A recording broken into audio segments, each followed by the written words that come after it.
હાથી ઘોડા પાલકી અને વિજય કનૈયા લાલ કી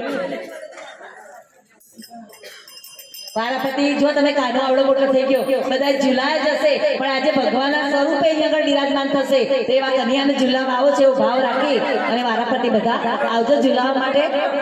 જય જય પારણ્યું બંધાય જસોદા